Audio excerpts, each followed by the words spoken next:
So in his realm, there are no three lower realms, no realms of the hell, of the hungry ghosts, or of the animals. They don't exist in his realm. So in our bodies, the Vairocana Buddha is on our brow chakra, and Amitabha is in our throat chakra, and Akshobhya Buddha is in our heart chakra. And Ratnasambhava Buddha is in the navel chakra, and Amoghasiddhi Buddha is in our secret chakra. So for tantric practitioners are like that. And in the future, if you want to see your Buddha nature, to be able to see the equality nature, to develop the equality nature, then you would be able to see the great mirror wisdom, mirror like wisdom. So the fact that Akshobhya Buddha is residing in our heart chakra is very important to our seeing our Buddha nature. So today we will continue to talk about the Platform Sutra by the Sixth Patriarch. This is very long, let me recite it.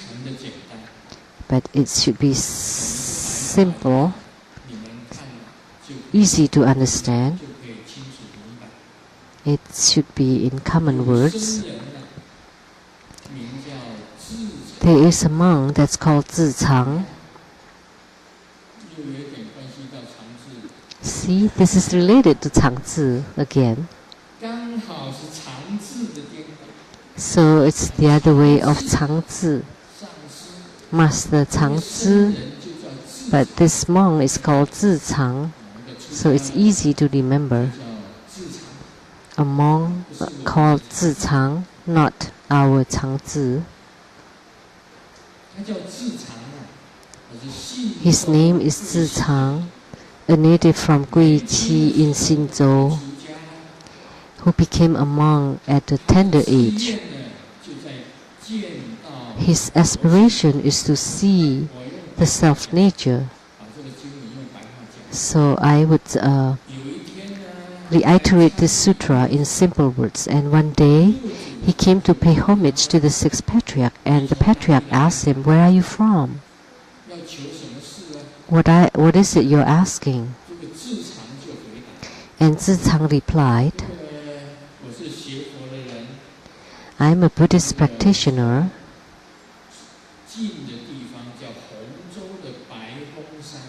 I came from a White Peak mountain in Hongzhou, and there he paid homage to the Venerable monk Da Tong in search of the meaning of seeing self-nature and attaining Buddhahood.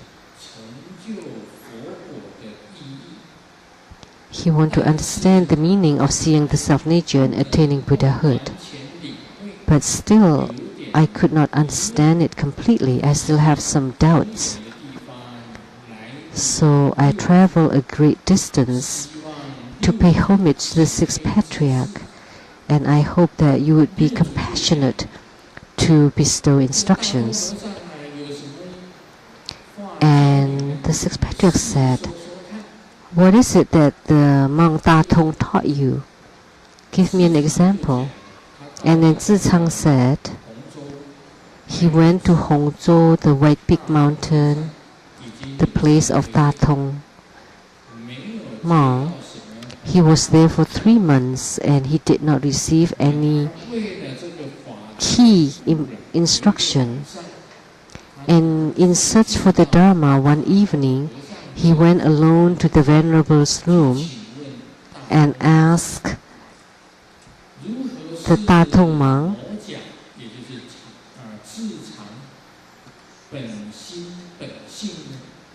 "So what is my intrinsic mind, and what is my intrinsic nature?" And then the Venerable Datong asked, "Do you see the sky?" And Tsang said, "Yes, I see the sky." And then Datong said, "Do you see any looks or features of the sky?" And Tsang replied, "The sky is formless. How can see its looks?" And then Datong said, "Your intrinsic nature is like the sky. Knowing that there is nothing to be seen is called the right view. That there is nothing to call is called the true understanding."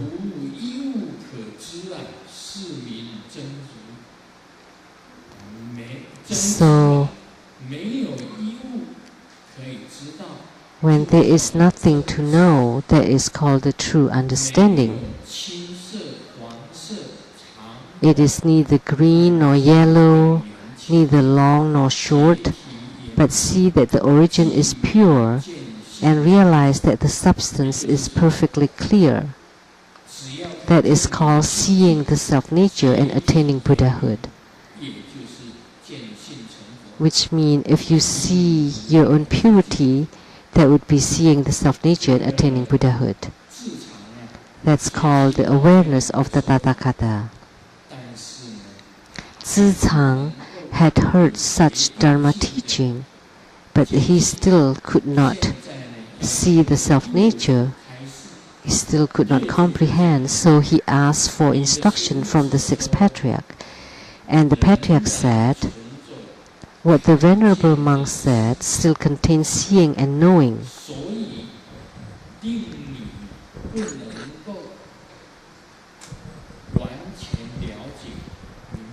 That's why he still could not understand it." 就这样子翻译过。那么下一次呢，再听六祖给他开示的记。下一回，那么我们先讲这一段。So that's the piece of the sutra for today.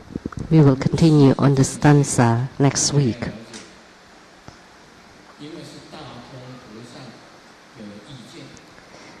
So this is the view and the opinion of the Venerable monk Datong, and not that of the sixth Patriarch. So it's not accurate. So don't think this way. Do you see the sky? There's nothing in the sky.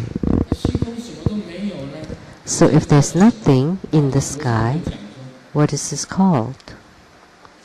So the monk Datong said,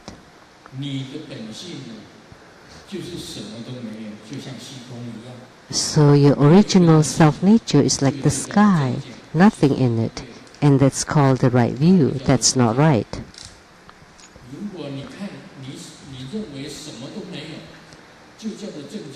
If you think that when nothing exists is called the right view, then yet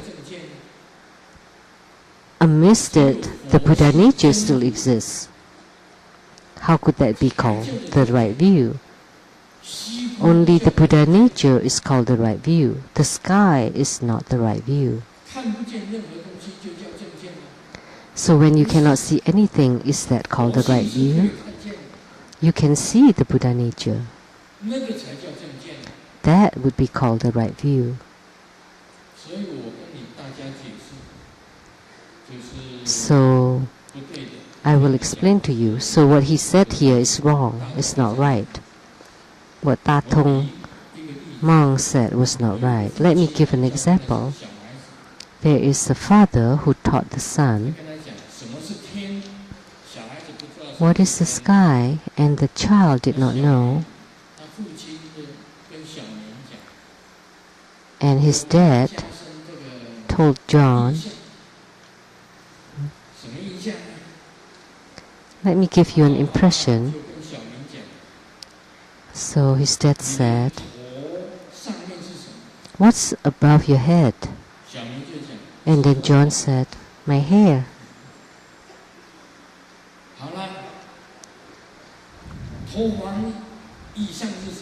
above your hair. What is above your hair? And then John looked up. It's the ceiling.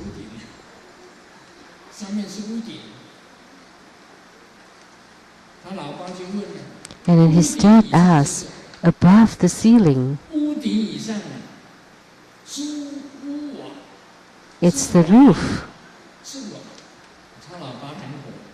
And his dad starting to get angry. So I'm trying to explain.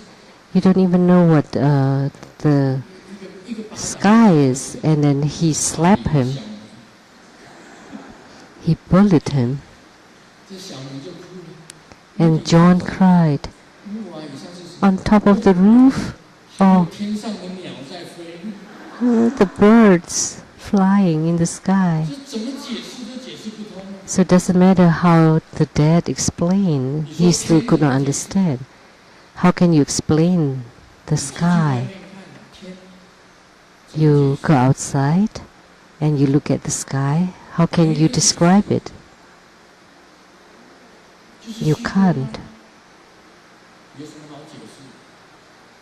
It's the sky. How can you explain? So the dad was trying to teach John about the sky, step by step. Still, he could not. You could not understand it. So you can say that it is completely void and empty, or that it embraces everything. But under the heavens, under the sky, we need to know how to be humble. So even when your spiritual cultivation has reached a high realm, you still need to be humble. Look at Grandmaster. Grandmaster is the enlightened one. So I cannot say that I'm the only one who is enlightened under the heavens and above the earth. I should say that there are others too.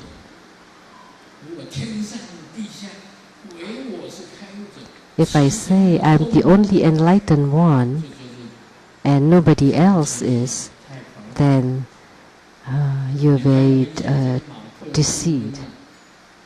You're very conceited, then you're not humble.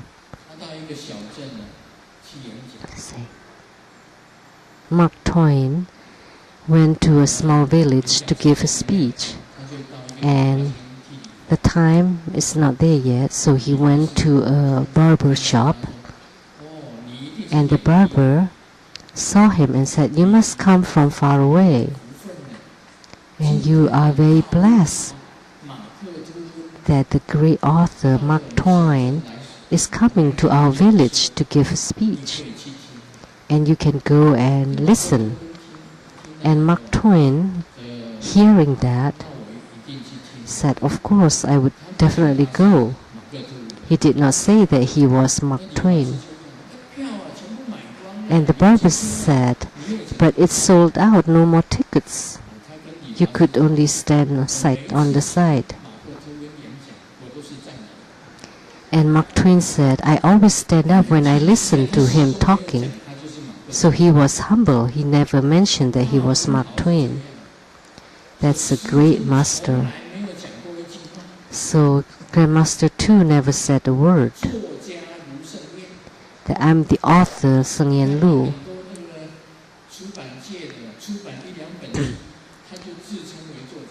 Look, there are a lot of people who only publish 1 or 2 books and they call themselves authors.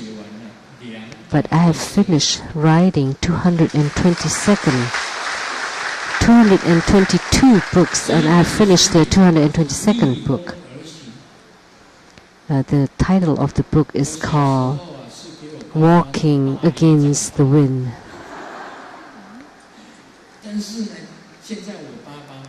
I grew up with slaps from my dad, but my father now is following the footsteps of the Buddha, and he has become a very kind and compassionate elderly person. And he has great faith now in the Buddha, where he did not before.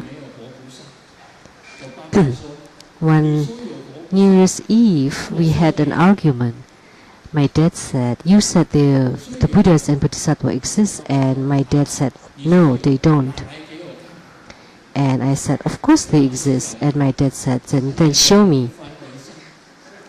Of course, I could not show him then. So we went separate ways.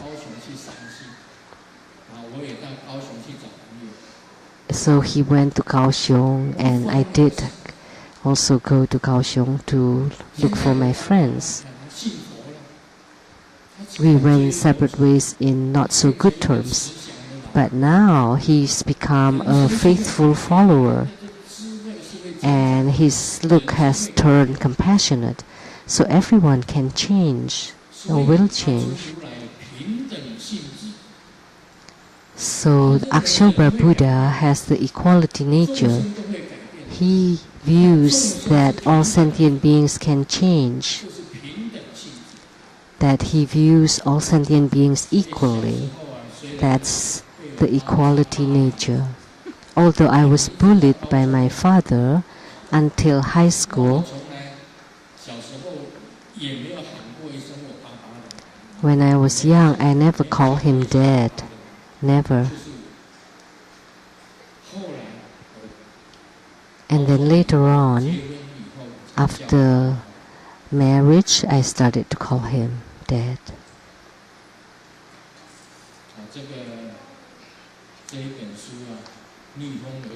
So this book, Walking Against the Wind, will talk about this. Even then, he's a very compassionate man, and he is my father.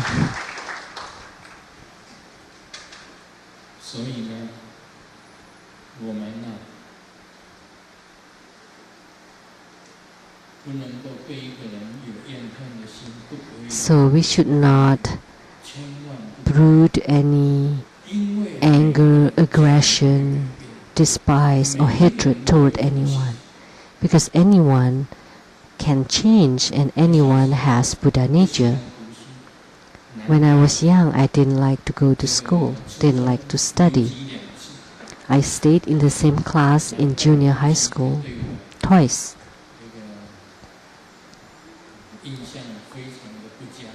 That's why my dad didn't think so well of me.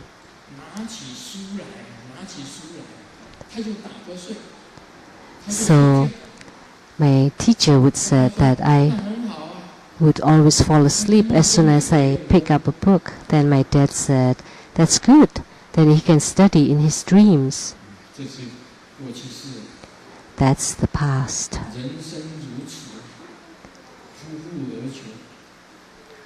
Life is like that.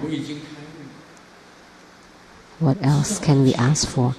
I'm already enlightened, and I know that every sentient being has Buddha nature. With equality nature, treat them equally. I pay respect to every single being. And in my heart, there's only great love. There's no hatred whatsoever. So what the monk Da Tong said is incorrect concept. What is incorrect concept? It seems like a good concept, but actually it's not. Let me give you an example. Why would the plane fly? Because it has wings. Someone asked, why the train can go very fast?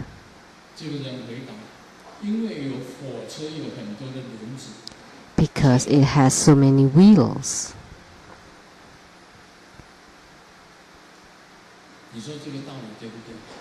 So is this the right logic? So it's skewed. The teacher asked the student, why do you stay in the same class?